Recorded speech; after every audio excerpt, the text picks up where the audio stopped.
rehabilitated, and real entertaining. This is the Carl Jackson Podcast. All right, welcome to the Carl Jackson Show podcast on this Wednesday. I got a great podcast lined up for you today. Ned Ryun is joining me. He's a columnist at AM Greatness, also founder and CEO of American Majority. And I'll get to him in just a second. But first, let me remind you to go to mypillow.com, support American business, support American manufacturing, support Mike Lindell, a patriot that's fighting for this country, that's fighting for election integrity. Walmart and all these freaking commie, corporations are trying to throw the guy under the bus while they support China. Well, support American business, support Mike Lindell. You can go to mypillow.com. There's a special right now on the Percale sheets. Queen size normally sells for $89.98. $39.98 if you use my promo code Carl, C-A-R-L. Just go to mypillow.com or call 800-858-0263. Use that promo code Carl. Guys, support American business, support American manufacturing, support Mike Lindell. You can also support my podcast by going to mypillow.com. Use a promo code Carl. That's good for anything on the website. By the way, follow me on social media, thecarljacksonshow.com. Subscribe to the podcast, thecarljacksonshow.com, salempodcastnetwork.com, or anywhere podcasts are found. Now that I'm almost out of breath, let me go to my guest, Ned Ryun. Ned, welcome to the podcast, man. I can't tell you, I am so looking forward to this interview with you today because obviously a lot has transpired. You wrote a column that really grabbed my attention. Trump should announce his candidacy before the midterms. I'll be honest with you, I was completely on the fence regarding this issue. I read your column and I'm like, man, you know, the things that I complain about with the Republican Party, they never seem to have a freaking message. Trump always had a message. And then we had what transpired yesterday or the other day where the FBI raided a former president's house. And I'm like, man, I can't wait for this interview. First, I'd be remiss, Ned. Let me get your take on the FBI raiding a former president's home. Well, my initial reaction is the same as it was Monday night. I was on with Tucker Carl. Actually, Will Cain was in for Tucker. But I think we first have to disabuse ourselves of the notion after 6 years of empirical evidence that the DOJ and the FBI have any interest in the rule of law. These are the same institutions that used a fake dossier, and they knew it was bogus almost immediately to secure 4 FISA warrants to spy on the sitting president of the United States. So an FBI that is willing to do that, I think it's a natural conclusion that they will be willing to raid the home of Donald Trump.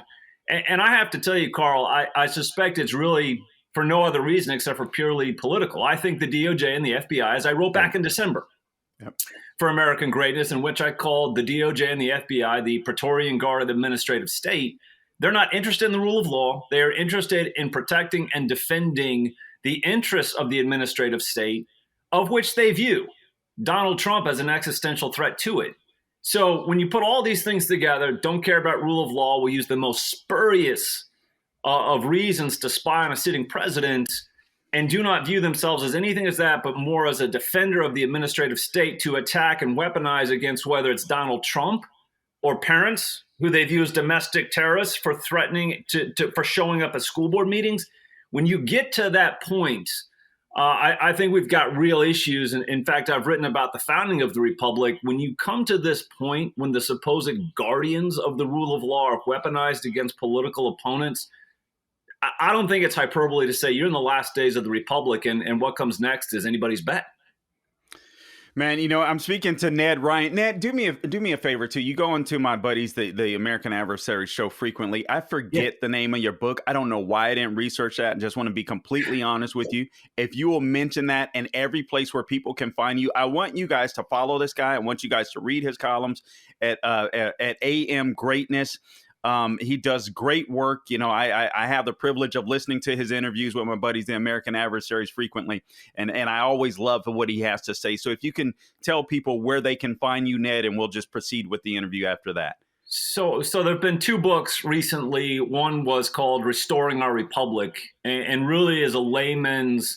It's a little under 300 pages of hopefully people understanding where did the inspiration for the founding of our constitutional republic come from? How was it intended to work? How far we've come from what the founders intended? So that was the first book.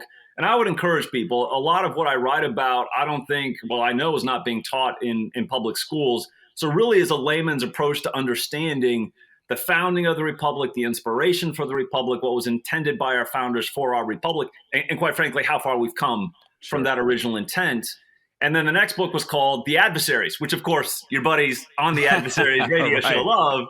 But it's really about the last 10 months before the Battle of Bunker Hill as Englishmen on both sides of the Atlantic realized that they could not come to an understanding about who governs, where rights come from, and a rapid acceleration into them stopping talking and starting to shoot. And it's 90% of it's real, true. I did a lot of research on it. It's technically historical fiction that revolves around the life of Dr. Joseph Warren, who I think is a singular man and really an act of principled defiance in the face of arbitrary authoritarianism. So people can find those books on Amazon.com. That's probably the easiest place to find them. And then obviously amgreatness.com is where I write my pieces. And I always tell people, if you really want some fun, to follow me on Twitter at Ned Ryan. It's NEDRYUN. I think my best tweets are when my wife's not here to filter them. But hey, you know what? She keeps me out of trouble. Let's be honest. She keeps me out of trouble. But I get pretty excited sometimes on Twitter. Oh, man. I got to take that advice. Sometimes I go a little too crazy on Twitter, I guess. Oh, she saved me.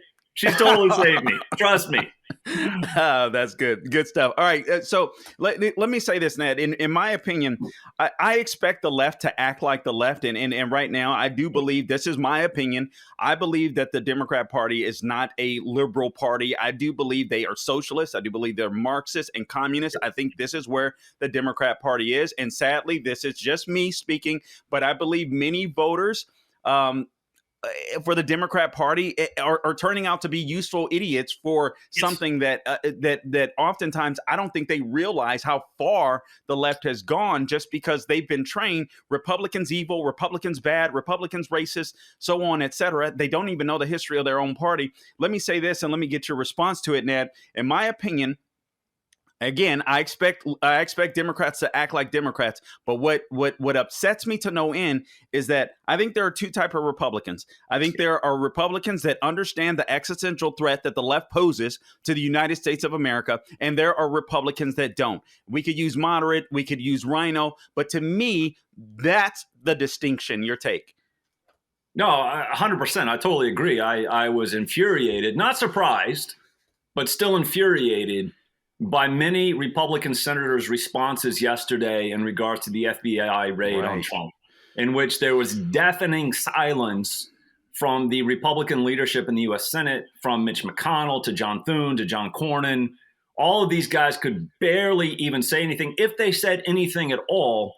In fact, we're tweeting about Ukraine or state fairs or whatever, but many didn't mention it. And if they did, it was very late in the day yesterday, where I think they were probably shamed into actually saying something. And I wouldn't view them, well, first of all, I do view them as gutless, but I also view them, quite frankly, as the enemy. I mean, if you really want to get down to brass tacks, you're dealing with a power struggle right now inside of the Republican Party between what I call the corporatist branch, corporatist / ruling class aspect of the Republican Party, that really are using these positions to advance their own interests or the interests of their corporate buddies, versus America First, in which, shocking concept, Carl, in which Donald Trump stood up really 7 years ago and said, hey, I've got a shocking idea. How about a government of, by, and for the people actually serves the American people first and last, in which we prioritize and protect the interests of the American people? And for saying that, for daring to realize, because that's really what America First is about, is saying we are going to prioritize the American people. Right. For daring to say that, he was relentlessly targeted, viewed as an existential threat. all of these things that have taken place over the last 6 to 7 years. But that's really what's going on inside the Republican Party. And Republican senators who are the corporatist, ruling class, establishment type, they fully understand that. I would say, even though they might hesitate to say this publicly, they loathe, despise, even hate Donald Trump for fear that his America First ideas might become truly ascendant inside the Republican Party. And I have to tell you, Carl, that is my goal. My goal over the next however many years is to make sure that you turn the Republican Party into a creature of your own creation by winning primaries and showing up at conventions. And this is what I love about what Donald Trump has done in 2022. He has gone in a very overt and powerful way into Republican primaries and made over 200 endorsements, of which I think he's got 93, 94% win record, to say America First candidates that I endorse will win, will be the nominee in the fall. But I'm going to talk to him very soon and say that's only half of the equation. The America First candidates have to win in the general if you want to continue to see this ascendancy. You know what, Ned? I got to tell you, and I agree with you wholeheartedly. And so listen, here's what I do. I am climbing the ladder when it comes to radio. I mean, thank God, I recently, after sitting in for Larry Elder last summer, I signed a contract with Salem to do a podcast for them, to sit in for their national hosts when need be. And my goal is to be a nationally syndicated radio host. But also, I'm a small business owner, Ned, and I'm not and when I say small, I mean tiny. I've owned a small janitorial service. I currently own a landscape service. And when I look at the left and what they're doing, and my goal is to be able to walk away from all of this stuff and completely focus on radio. But I look at the left and I look at the Republicans who don't get it. And I feel like they're stopping me. They're hindering me from achieving my American dream. I'll be totally honest. I'm selfish when it comes to this stuff. I want Americans to thrive. I want American business to thrive. For people that can't afford to college, I want them to be able to get up. If they're willing to work hard and bust their butts, I want them to be able to open Ed, I'm a former criminal. I mean, God radically changed my life 20 years ago. And one of the only things that I could do was to open up a business because I was scared I couldn't get the jobs that I wanted. And I became good at the things that I did. And I was able to hire and so on, et cetera. But it's because we live in America and we get second chances here. And it pisses me off to no end that people won't fight for, I think, the people like me, the people with calluses on their hands. And I feel like, and I want you to respond to this, this is what pisses me off, too, about the Republican Party. I feel like they're embarrassed. I feel like they're embarrassed when it comes to people like me, the blue collar worker that's trying to achieve his American dream. No, I totally agree. I mean, I think the thing that a lot of the American people need to understand is you are at best an afterthought to many of these so-called leaders. You're not a priority. And I don't say that because I want it to be true. I truly believe that actions authenticate what you truly believe.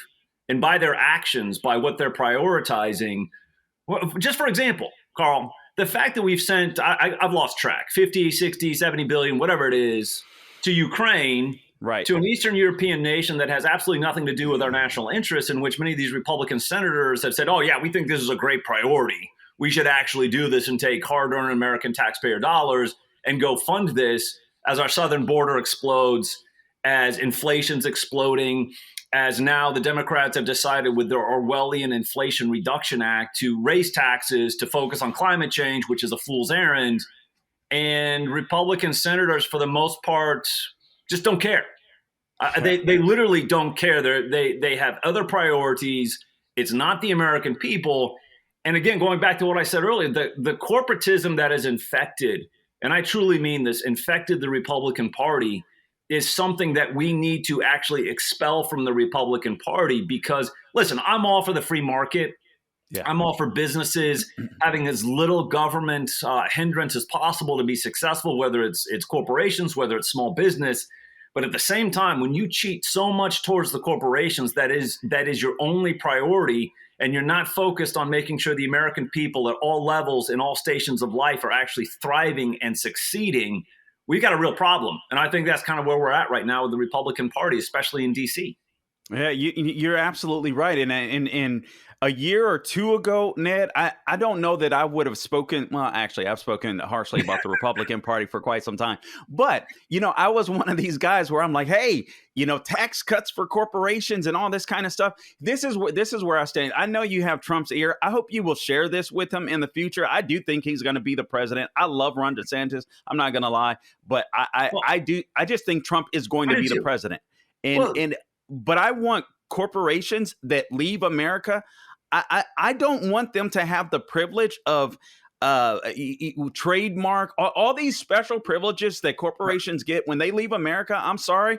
All right, you leave America, you want to do business with China. Guess what? We keep your trademark and other businesses can open up here and bless Americans.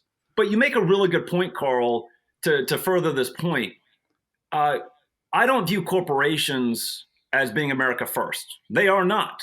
They are not America first. That's true. Far more concerned about their corporate interests, about the P&L sheet. All these things are there of far greater priority to them than to actually seeing America succeed. And I actually went in December of 2017, and trust me, I love the Trump tax cut. I'm glad it passed. Yay life. But I went into the West Wing and lobbied for you cannot give corporations even greater benefits than the small business owners who are America first, who provide nearly half of the private sector jobs. At what point are we going to actually prioritize and show that we want small businesses to succeed, even cheating towards them over the corporations? And I think at some point we've got to figure this out, because a lot of people writing these bills, lobbying for these bills, who have a lot of power in D.C., are cheating towards the corporatists. We've got to switch that dynamic. But I got to tell you really quick, because I know we want to talk about Trump versus DeSantis. Listen, I'm a big DeSantis fan. I wish every other Republican governor in the country would just basically do whatever Ron DeSantis does, the next day they do the same. I think we'd be a much better country for that. But it has to be Trump in 2024. I was convinced of that before the FBI raid. I'm even more convinced of it now. And I'm even more convinced that not only should he announce before the midterms, he shouldn't wait till after Labor Day. I want him to announce today. It's time to go. So I am a big DeSantis fan, but I'll say this, Ned. I agree with you. I think that Trump should announce, and I think he should have announced yesterday, frankly, once all of that crap took place. Listen, I don't expect it to be a coronation for him, but I do agree with your point, and this is what I want to dive into. And guys, please go read the article. It's called "Trump Should Announce His Candidacy Before the Midterms." I will switch that around and say Trump should announce his candidacy yesterday now, given what's happened. But you honestly, you shifted my thinking with this column, Ned, because I was on the fence, and I just listen. I love DeSantis, but I came to the conclusion that Trump is going to be it. So this guy has a backbone of steel, and I think he should be the nominee in 2024. I don't mind if there's a primary. I'm not, whatever. But I'll mention another reason before we dive into this column. I look at everything. Now, you might call me a neocon, Ned. I look at how the foreign policy has shifted with Trump gone. And I'm looking at Ukraine. I'm looking at China. I'm looking at the Middle East. And I'm saying, you know what? Trump is a known quantity, not just to us in America.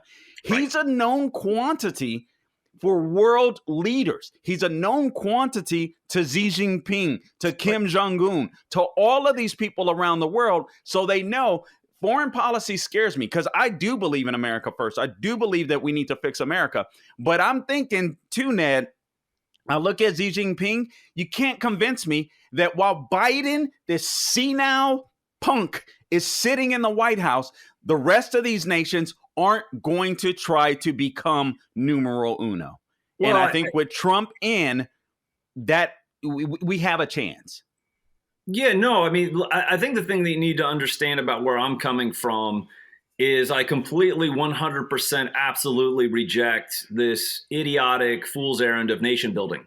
Yes, agree. Agree. The Iraq, Afghanistan thing, completely, absolutely 100% fool's errand insane. Agreed. Do I think that we need to assert ourselves on the international stage 100%? I think we have to make sure that we are absolutely convinced that at all times, whenever we insert ourselves, it is in the national interest. Going back to Ukraine, I don't think there's anything with our national interests in a corrupt Eastern European nation. But I think you're absolutely right. I think the reelection of Donald Trump would bring stability back to the international order, because he did. He had, we've talked about this a little bit, he and I, that he had a very unique but very effective way of negotiating with these leaders, in which they understood, do not cross him. Right. When he would tell them, you will not do this or else, they took him seriously. And I have to tell you, Carl, some of the things he would say, I bet they were thinking, you know what, I don't think he would do this, but there's a 5% chance that he might. So I'm not going to do this, for fear that he actually might do what he said he would do. Yeah. I'm telling you, there were some pretty funny conversations. So, no, I 100%, Donald Trump would bring stability to the international order. He would have that firm, aggressive stance, whether it's with Putin, whether it's Xi Jinping, whether it's in the Middle East, you name it. Right. I 100% agree, but at the same time, in all things, prioritizing America first, and where it makes sense for us to insert ourselves, because it is to prioritize America, we should insert ourselves. All right. I completely agree with that. Now let's get into the nitty gritty. I'm enjoying talking to you so much. You tell me when you got to go, Ned, because I haven't even started on your column yet. And I know your time is crucial. I see you all over the place here. So, all right. You say Trump is an asset, not a liability on the campaign trail. I completely agree with this. And I think this is so important, because we can look at the destruction that the Biden, and I hate just saying Biden, Ned, because these are Democrat policies. I don't know why they're trying to, they want to throw Biden under the bus. Actually, I do know why. Strategically, they're trying to throw the Democrat Party, trying to throw Biden under the bus. But these are Democrat policies. And this is a way for Trump to come in now. Republicans suck at narrative. McConnell, I'm sorry. Ditch Mitch. That's my slogan. Kevin McCarthy, I'm not. I understand some people says he can do the job. I'm not impressed. They have no narrative. They have no message. Trump can come in. Hey, I did this. This is what's happening now. Well, your take. No, 100%. This is the one thing where a lot of the so-called wise men in D.C. seem to think that Trump is a liability. I think he's an asset. He took a moribund Republican Party and actually breathed new life into it with his approach of America first. We're going to promote the middle class, the working class. I will be their champion. But the other reason he is an asset, do you really think that Mitch McConnell and the Republicans who voted for gun control, for sending tens of billions to Ukraine, all of these things that a lot of the base finds absolutely repulsive and abhorrent, are going to be an asset in the fall? No, of course not. And what Donald Trump can do, two things, and this is why I made the argument. First of all, he can be an asset because he can actually reach out to the middle class, to the independents, to the working class, and say, hey, I am the Republican Party. I am the future of the party. And then also go back to, hey, wasn't your life much better under me? I mean, I've had this conversation. When you left office, sir, the inflation rate was 1.4, 1.7%. True unemployment was 3.5, because these newest unemployment numbers, Carl, are complete BS. But also, he can remind people about what was, not what is. And then at the same time, and I think this is also almost as crucially important, control the narrative. Because I think Republicans are going to have a good fall. Right. I think they're going to blow it in a few places because, again, never underestimate Republicans' ability to snatch defeat from the jaws of victory. Yep. But he has to control the narrative, because if he doesn't announce before the midterms, and Republicans have a very successful midterm, he announces right after, the corporate propagandists, because I don't consider them reporters or journalists, are going to say, well, you had a really successful midterm, but now you're saddled with Donald Trump.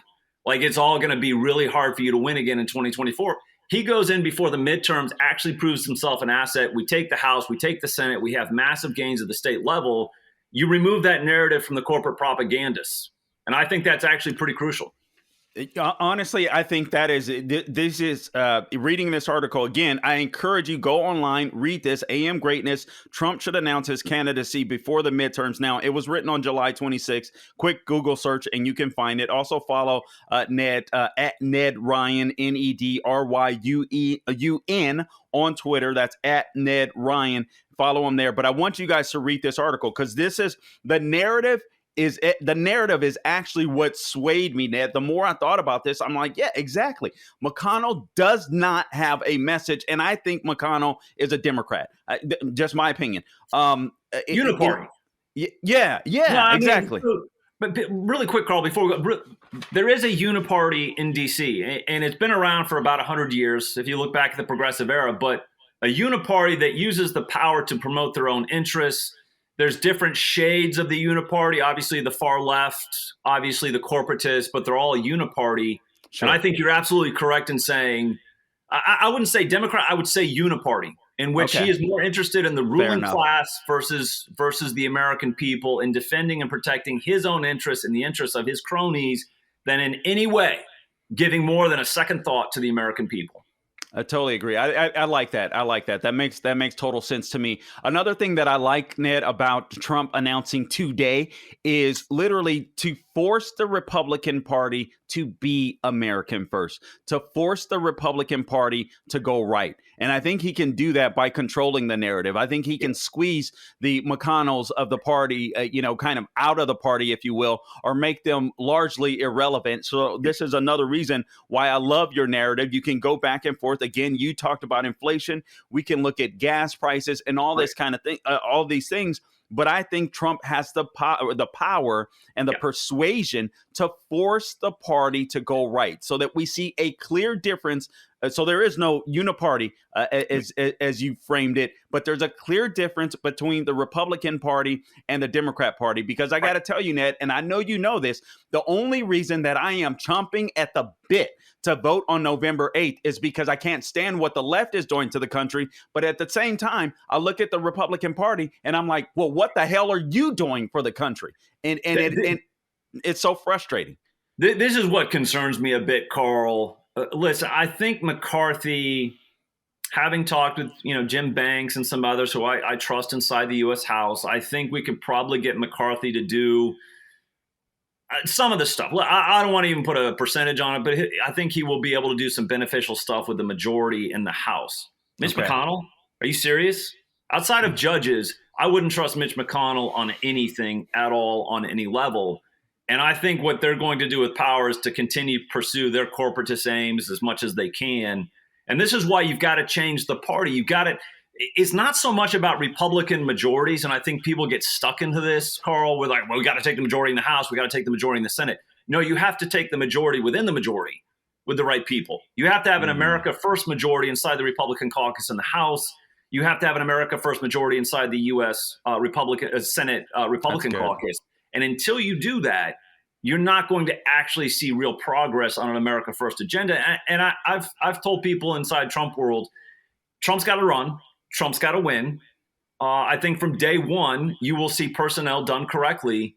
But at some point, you've got to figure out how to have these America First majorities in the House and the Senate, or you're going to have the same problems you had the last time with a Paul Ryan and a Mitch McConnell, who could barely tolerate, and I even think were far more antagonistic behind the scenes than they let on.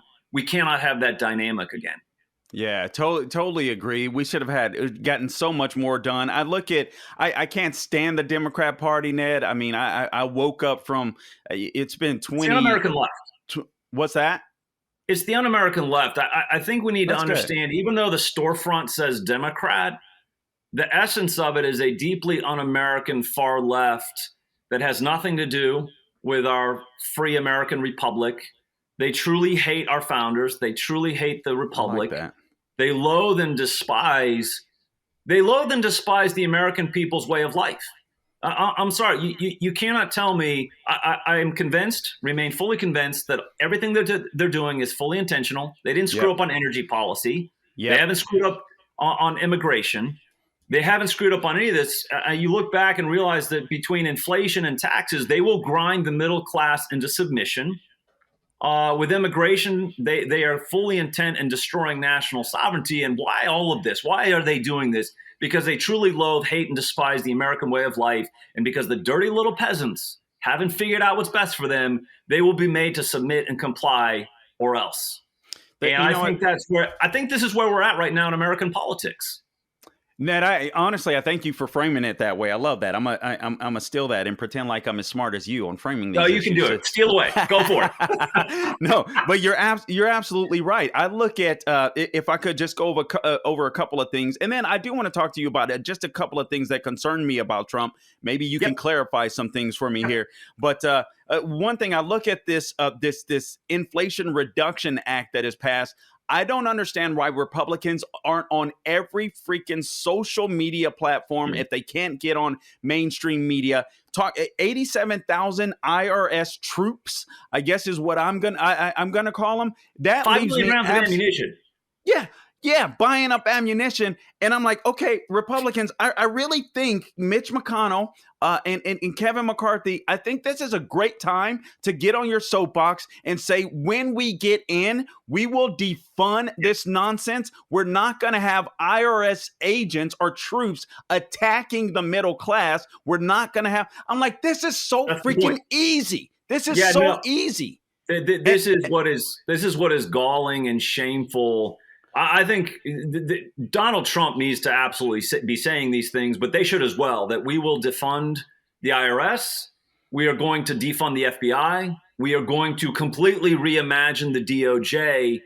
And unless they start saying these things, I start to question their real commitment to actually bringing about fundamental change in D.C. But the point that people need to understand, Carl, about 87,000 new IRS agents, the stupid, idiotic narrative from those promoting it. Well, if you haven't done anything wrong, you shouldn't be afraid. Are you kidding me?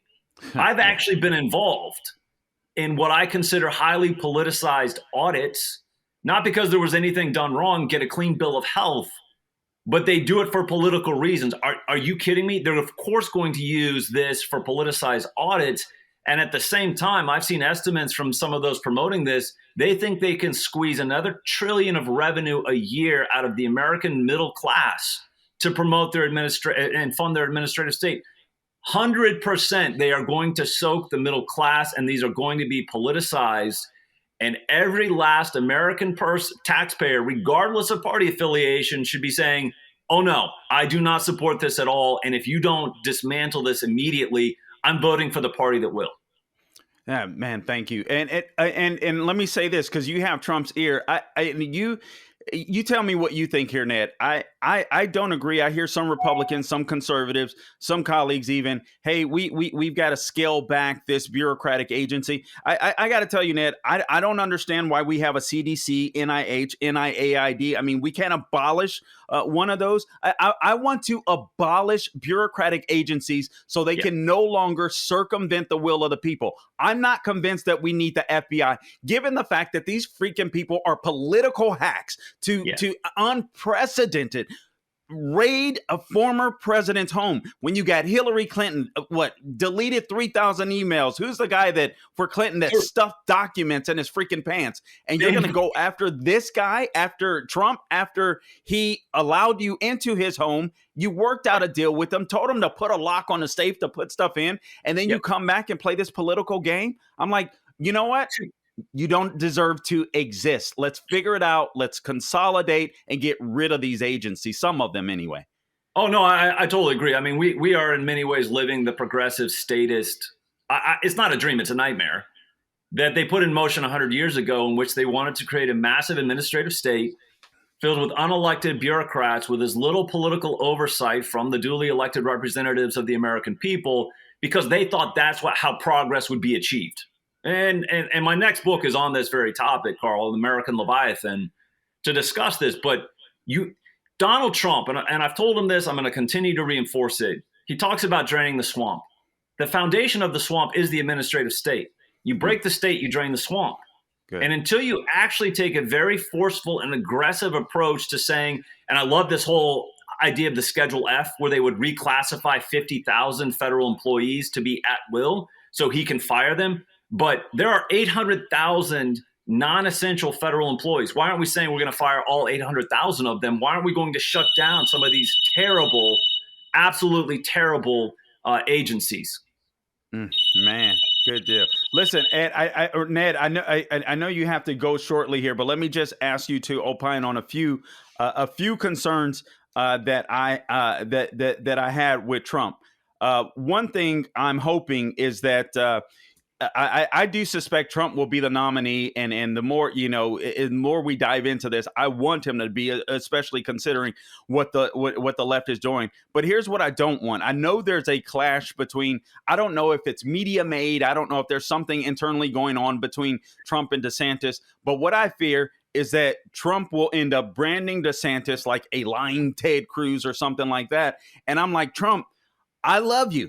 I expect you to come in and act like a bull in a china shop and to totally destroy the establishment, help the American people out. But what I don't want him to do is destroy a DeSantis in brand or something like that, where DeSantis can't run in 2028. That is a concern of mine. I want him to be careful on who he brands, name calls, so on, etc. That's one. Also, Second Amendment. He banned bump stocks. Yeah. That I don't like anybody. I love Trump, but I'm like, you can't give anything to the left, and that really disturbed me. I will never vote for Rick Scott as a presidential candidate because he acquiesced to the anti-Second Amendment crowd here. And I understand people get. I understand the public mass shootings. It rips people's heart. I get it. But that doesn't nullify, I'm sorry, no one's pain nullifies my Second Amendment right. And that Correct. was really disturbing to me that Trump did that. Yeah, no, listen, you're never going to, first of all, I would say overall perspective, in an imperfect world filled with imperfect human beings, I think it's really hard for us to expect the perfect candidate. Sure. Or the perfect leader. Everybody's going to make mistakes. I make mistakes. In fact, I will never let my wife talk to you because we might have a book full of mistakes that I've made. As do I. Life. Sure. So I totally agree with you on the bump stock thing. I hate that idea. There should be no infringement at all on our Second Amendment rights because it's not about hunting. It is definitely about how do you confront have a last measure of self-defense of your basic human rights. But I will say this about Trump and DeSantis. I do think that there will be détente. I don't think that DeSantis is going to run. I laid that out in my piece previous to this one. I just don't think the timing's there for him. He'll spend $150 million on a re-election. I think he'll be very successful. I'd be surprised if he doesn't win by 6, 7, 8 points. And then you're telling me 6 months after winning his re-election, he's going to be a vacant and an absent governor to go run for president, to go up against one of the most popular presidents in Republican history, which, oh, by the way, after Monday night is even more popular and which people are coalescing around him. It's not going to happen. But I will say this. I love DeSantis. I think he's one of the most successful, if not the most successful Republican governor. If you're going to lock horns with Donald Trump, whatever comes next is on you. Yeah. All right.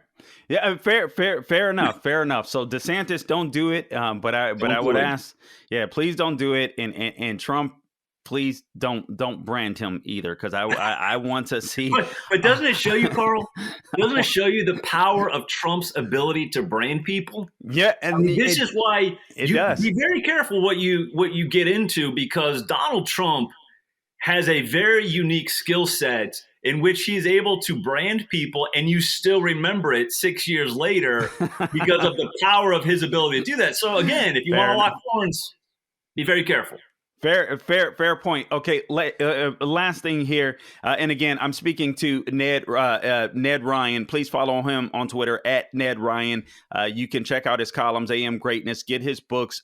Just Google Ned Ryun on in Amazon or wherever you purchase your books. Preferably not Amazon, but listen, but whatever. Get his books. All right, so Google and get his books, please, and read his columns. A CEO and founder of American Majority. J6 political prisoners. I want Trump talking about this more, to be honest with you, Ned. This is terrifying to me. Julie Kelly writes about this stuff extensively. Your colleague there at AM Greatness. I want to hear more from Trump on this. I want him to bring more attention to this, because honestly, these people are sitting in jail because they loved him, because they supported him. And I want him to the best of his ability, to use his platform to fight for these people, so they know that they're not alone. And I want their records wiped clean. I want a full pardon for every single one of these people. I got to be honest with you, Ned. At this point, given what the un-American left, I don't give a flip what these people did. I mean, these people are serving 18-month sentences. Some will serve 2 years without even seeing a judge. No bail. I want Trump to say more about this, and I want him to say, day one, these people are getting a pardon, and I want I want some law concocted. I want these people to go back and be able to sue that jail system or whomever else they need to sue to get their money and then some. Yeah, I find nothing to disagree with you on any point on this. I think he's becoming more outspoken. I wish he would be more outspoken. This is the weaponizing of our legal system, our bifurcated legal system, in which if you have the right connections, it's kind of a shrug. I mean, Hillary Clinton's staff went out and destroyed with hammers, actually physically destroyed BlackBerries and servers, and with BleachBit to destroy all those classified emails. Didn't even get a raid, barely had a conversation, certainly no consequences. And now you have supporters of Donald Trump who, quite frankly, I think most of them are guilty of trespassing is really what it comes down to, or something about parading. I think he pardons them day one. And I think whatever it takes to remove any restrictions or barriers to suing for damages, I would like to see that happen as well. And I think the only way, Carl, that you see this behavior stop, whether it's conspiracy theories of Russian collusion, the misabuse of DOJ and FBI, it's not a slap on the wrist. It doesn't stop with just simply defunding. Until people actually go to jail, Agreed. You're going to see more of this, and there have to be consequences. And I'm not talking hundreds of people going to jail. I'm saying that maybe let's call it a few dozen, and say, do you see what happened to them? If you ever misuse and abuse government power to target political opponents, you too will be spending 10 years in a prison cell. Until we actually get to that point, because there were no consequences for Russian collusion hoax at all on any level. And so now we get the FBI raiding the home of a former president of the United States. Until there are actual real life consequences in which people feel real personal pain, you're going to see more of this.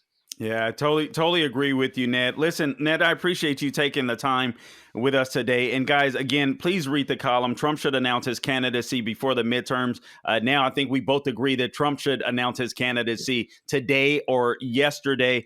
And I think the main takeaway, correct me if I'm wrong, Ned, it's narrative. We need to know. We don't know what Republicans stand for. Right now, we're voting against an un-American party, as you framed it. But I don't know what the hell Republicans stand for. And I think Trump, with his personality, with his persona, obviously, and with his ability to be able to speak and to draw an audience and people. Ned, I've gone to a couple of his rallies. I cannot lie. Those things are so fun. It's crazy. It's crazy. The energy there, it's insane. Yeah. But he can create a narrative, and he can force some of these weak-kneed, spineless Republicans right and force them to become American first. And that's what I want to see, frankly. 100%. Totally agree. All right, Ned, listen, it's been a pleasure. I got to have you back. Like, again, I hear you on the American Adversaries, and I'm like, man, this guy has some, I like him. He has some courage. Obviously, he can communicate, and I think you're an asset, and I pray to God that you are in Trump's ear as much as possible. I hope you're in his next administration. Would you accept a job if he calls you to be a part of his administration? He asked me at one point, would you come in? I said, if it's the right position. So we'll see. Okay. All right. Stay tuned. Stay tuned.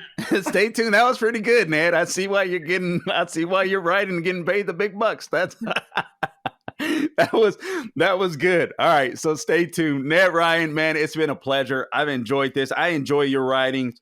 and I look forward to your future writings. So I'm going to make sure that I go out and purchase your books as well. So you've been a pleasure, man. God bless you. And thank you for fighting for America. Thank you for fighting for people with callous hands like myself that still, although I am living the American dream, Sebastian Gorka checked me when I was like, I haven't gotten there yet, Sebastian. He was like, no, you are living the American. I was like, okay. Yeah. But I want more of the American dream. I'm selfish, all right? And I don't want people to stop me. So anyway, so God bless you, Ned. Thank you for all you do, man. Thanks, Carl. I appreciate it. We'll do it again. All right. Look forward to it. All right. Hey, guys, thank you so much for tuning in to this edition of the Carl Jackson Show podcast. Please, again, be sure to subscribe to my YouTube channel, thecarljacksonshow.com, also to Rumble. You can also find me on SalemPodcastNetwork.com, thecarljacksonshow.com, wherever you find podcasts. But we would love to build our subscription base. And again, this is free. I'm not going to come chasing after you or any of that. It definitely helps us on our rankings on the charts. So if you'll subscribe there, that would be a tremendous blessing to us. Also, be sure to follow me on social media, and that is thecarljacksonshow.com. And I don't care if that's on Twitter, Getter, wherever I am on social media, thecarljacksonshow.com. I think on Twitter and Getter, it's just Carl Jackson Show. But even if you type in the Carl Jackson Show, that's where you're going to find me. And you'll be able to find me everywhere else with that as well. So, guys, I appreciate you. Thank you for tuning in today. And until next time, do not grow weary doing good. God bless you.